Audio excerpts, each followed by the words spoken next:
second generation Audi R8 has become fiercer and more focused in this improved form, with enhanced versions of a 5.2 litre V10 engine that now provides near supercar levels of performance. There are dynamic changes along with styling updates, and as before, you'll choose between coupe and open-top Spider variants. Plus, of course, there's Quattro four-wheel drive that makes this a super sports car for all seasons and all reasons.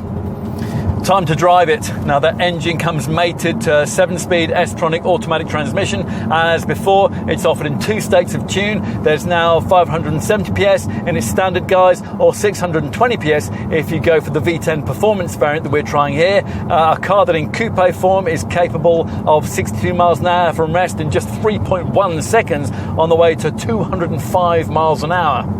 Stopping power is equally ferocious, particularly if you have the ceramic brakes of this performance version. They're aided here by tweaks to the ESC system. Unlike most of its rivals, the R8 offers 4-wheel drive, a Quattro setup able to flash 100% of power to either axle instantly on demand, and as a result, traction levels are astonishingly high. The car feels agile too, aided by a torque vectoring system, although a slight vagueness in the steering to some extent masks the small improvements made to the suspension and to the steering of this revised model.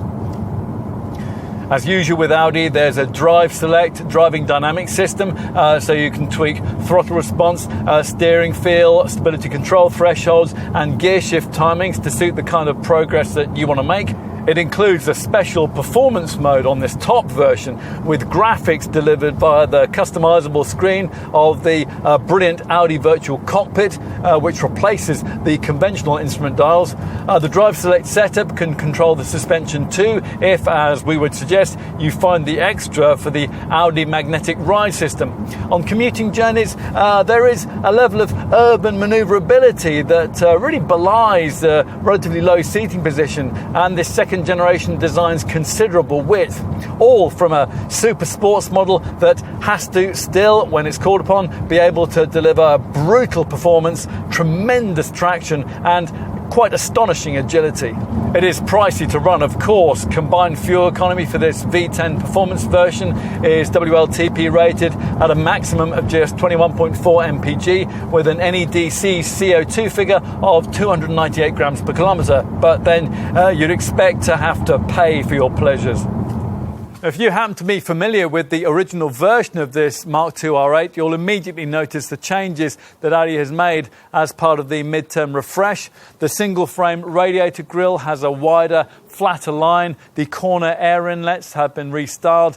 There's a revised front splitter, and these 3 flat slits under the leading edge of the bonnet are supposed to be reminiscent of the iconic 80s Audi Quattro model. In short, you would perhaps be more likely to notice an R8 now, although not necessarily for the right reasons.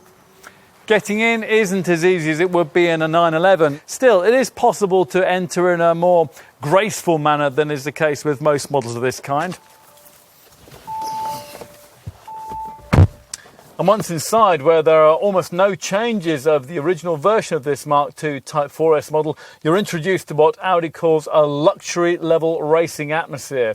As usual with any R8, one of the cockpit's key distinguishing features is what the stylists call the monoposto, a stylised large arc that encircles the driver's area of the cockpit, starting at the door and ending in the centre tunnel.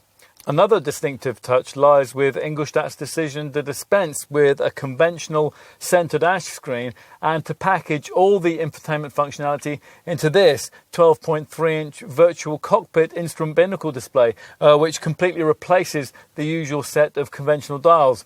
What else? Well, the driving position is almost faultless. It positions you a little higher than you would be usually in a mid-engined super sports car, and you enjoy particularly supportive Napa leather-trimmed seats, either the sports-style chairs of the standard model or these race-ready bucket seats on this performance variant.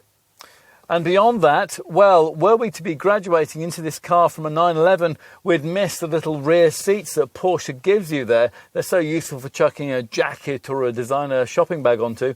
Now, Audi's tried to compensate by providing a 226-litre space behind the seats that it claims is large enough to accommodate a golf bag.